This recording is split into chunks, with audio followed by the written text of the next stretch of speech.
Hi, my name is Michael Geddes. The video you're about to watch is a short complimentary lesson that I've put together to give you an idea of my teaching style and my step-by-step approach teaching beginners guitar. Now, in presenting this lesson, I'm assuming that you know absolutely nothing about the guitar, so I've decided to use this time to teach you a few basic steps as I would any beginning student having their first lesson. Every step, even the very first steps, are important and make the next steps easier to understand and learn.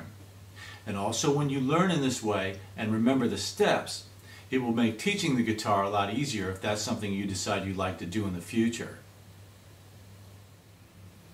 So the first thing I'm going to show you today is how to sit and hold the guitar correctly as you practice.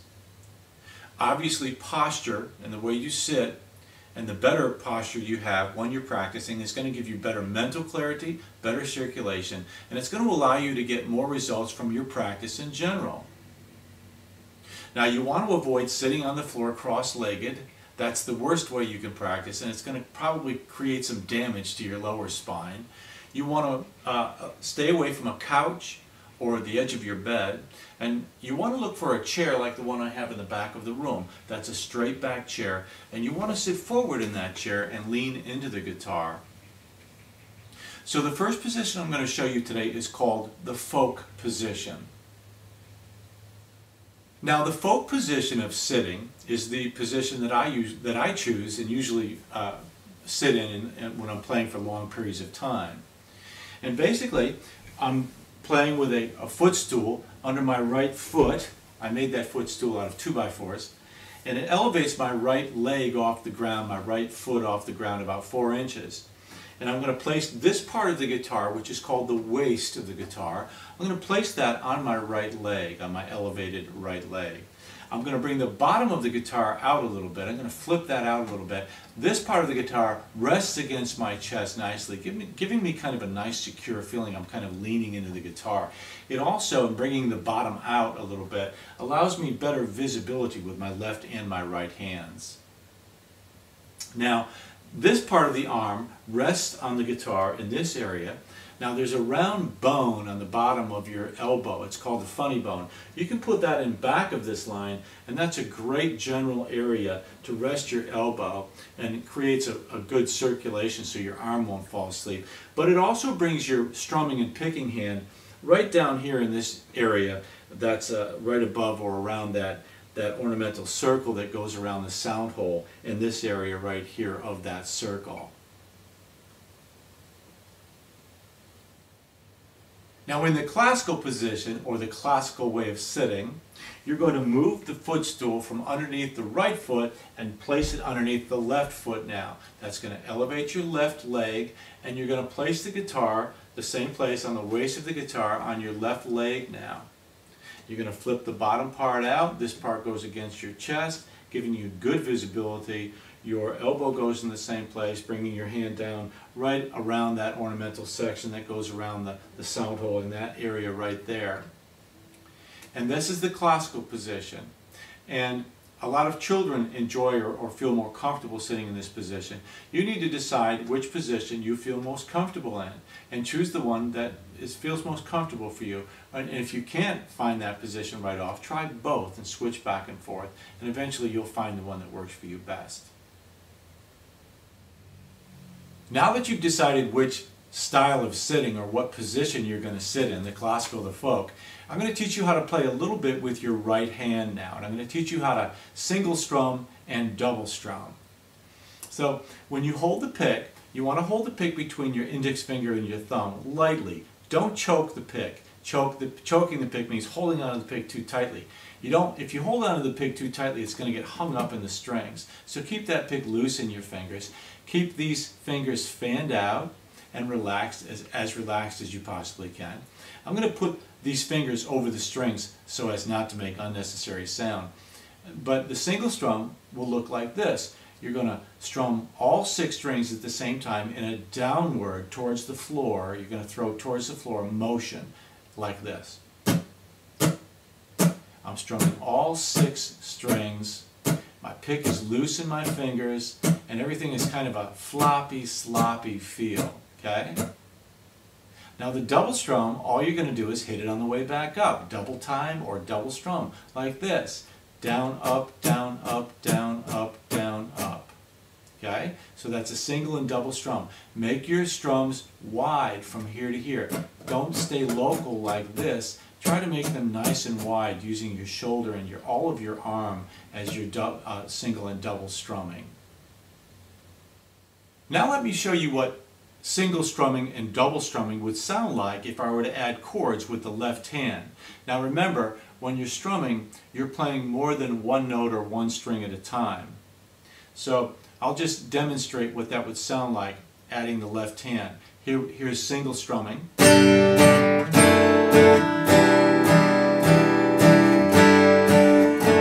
And double strumming.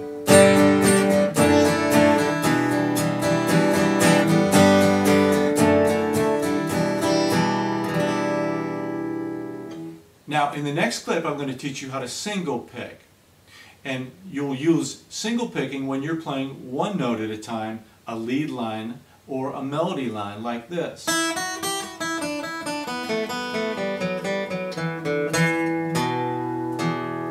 So single picking would be one note at a time. Okay, now I'm going to demonstrate how to single pick and teach you how to single pick. And in order to do that, I'm going to teach you an exercise called the 8 times, 4 times, 3 times, 2 times, 1 time single picking exercise. Okay? Now, don't play it first. Just watch me and listen as I go through. You would normally start off playing 8 times on each string. For time's sake, I'm going to just do 4 picks on each string. Okay? But once again, don't play yet. Just kind of listen to me. You're going to be picking, when you use the pick, you're going to be picking in a downward motion towards the floor. Okay? Here we go. Now I'll demonstrate the single picking exercise beginning with 4 times on each string. You'll begin 8 times. I'm going to do 4 times once again for time's sake. Just watch and listen as I go through this exercise.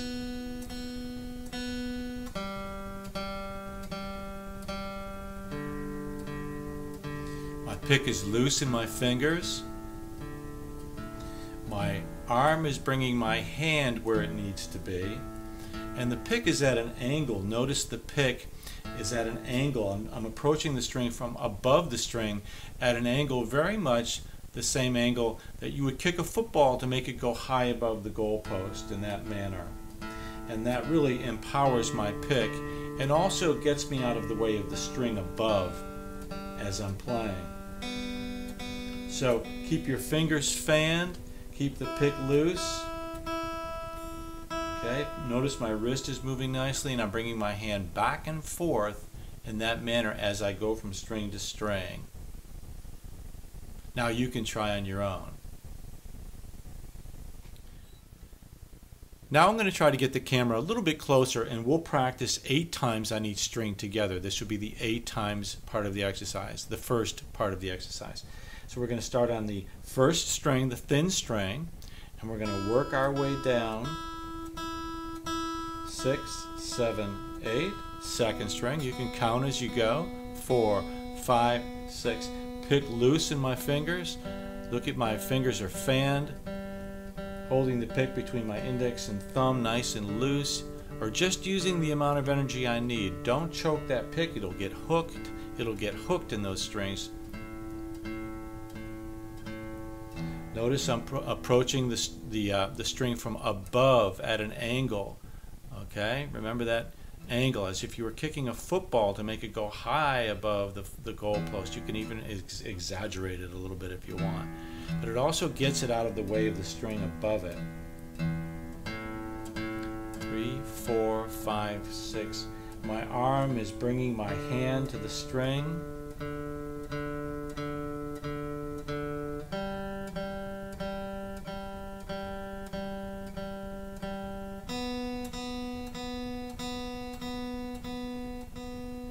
And back to the first string again.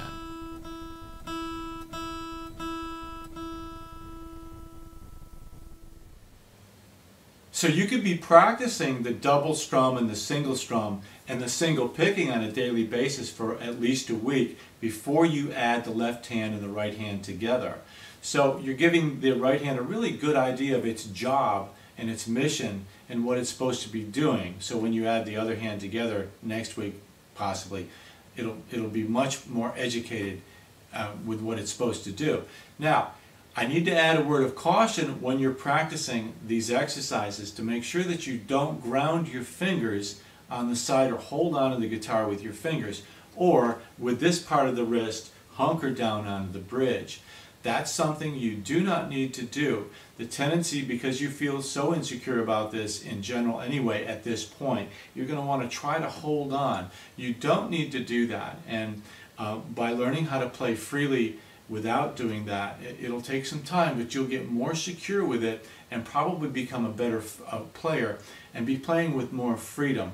Music is about freedom, and you have to be careful of getting locked into these habits that take away that feeling of freedom. So when you practice, watch those tendencies to want to hold on to the side of the guitar or to the face of the guitar with your fingers, or to ground your wrist on the bridge in this manner. Now we're going to move to the left hand, and I'm going to show you how to set up a left hand position and how to get these fingers on the left hand working properly and to strengthen them as well. So what you want to do with the thumb on the left hand is have it reside, or have your thumb placed right on the spine of the neck. This is the neck of the guitar, and the spine of the neck is in the middle of the neck. So you want your thumb to reside in that middle of the neck area, on the spine of the neck area. Now, notice I've got a nice circle, half circle, between my lower knuckles and the fretboard. That circle is called, we call that the donut hole. And whatever you try to play with your left hand, right now you really want to try to keep that donut hole, because that'll help strengthen the fingers and not the bigger muscles in the hand. Okay? Now keep in mind when I mention finger numbers, that the numbers of the fingers on the left hand are 1, 2, 3, and pinky 4. Index being 1, pinky being 4. Now with the finger tap dance exercise, you're going to get your thumb in the right position on the spine of the neck and get the donut hole, that area, that hole between your lower knuckles and the side of the fretboard. Keep that donut hole as you're doing this exercise. Okay, that's real important that you do that. Keep that donut hole. Now that puts your fingers nicely above the fretboard, ready to play, okay? But first we need to get those fingers working. So that's what this exercise is for, to get each one of those fingers working independently. So what you want to do is to start tapping that first finger and get a nice weighty feel with that finger as you tap. Don't worry about hitting a string or the fret. That's not the point. You're just getting that first finger to make that motion, that tapping motion. And as you're doing that, the fingers are separated and you're hooking your fingers like this and not letting them go like that.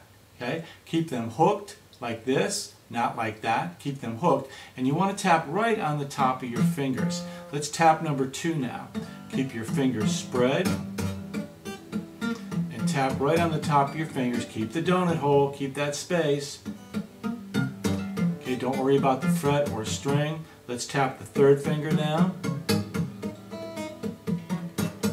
Back and forth from the first string to the 6th string, just back and forth in that area. Now the pinky.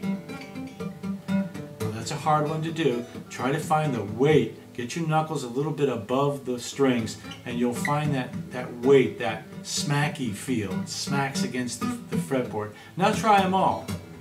I call this butterfly fingers. Okay, I'm going to show you a little different angle of the finger tap dance. So, and we can practice this together now. So get your thumb on the spine of the neck, and let's tap that first finger. Now keep your fingers spread. Don't let the other finger help the finger that's working out. Make that finger work on its own. Get that weighty feel. Let's go to the second finger now. And you can move it back and forth as well as up and down.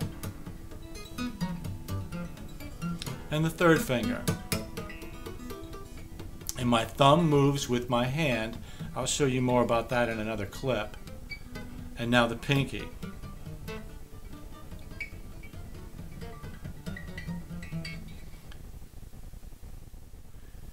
Now I'll show you how the thumb moves with the hand. So I'm going to do the tap dance on the top. You can't see that angle right now, but you're watching my thumb. And that'll give you an idea of how the thumb works as those fingers are doing their work on top of the fretboard. So I'm tapping number 1, and my thumb releases with my left hand as it goes back and forth. Okay, tapping 2. And it's going to reside basically under my first finger at all times. It never moves under the fourth finger. The thumb will basically stay underneath the first finger as it moves back and forth. Let's do the third finger now. And notice my thumb still hangs out underneath my first finger. And the pinky.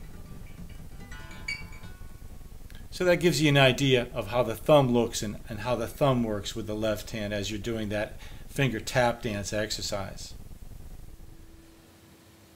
Now I would recommend for at least a week working on the right hand exercises that I presented in this complimentary lesson and the left hand exercises I presented. And don't add them together at least for a week. Allow yourself time, allow each hand to get strong and to understand its mission and its job. So you can work on the single strum and the double strum alone. You can work on the single picking, the 8 times, 4 times, 3 times, 2 times, 1 time exercise. Come on over to the left hand and just work those fingers and give them an understanding of what they're supposed to be doing. Remember, don't help them out with the other fingers and keep the donut hole. And your fingers will begin to get strong and they'll begin to know their job. Next time I see you, we'll add hands together. Now, one of the great things about having an instructional DVD is that you can stop it or review it as often as you like. And that's one thing my students tell me when they're learning from my DVDs is that they love the fact that, number one, they don't have to have a private lesson every week, and they can take their time learning these very important lessons, and they feel like there's nobody looking over their back all the time or looking over their shoulder, and they feel much more comfortable learning in this way. So each lesson that I present on these instructional DVDs will be broken down into several categories.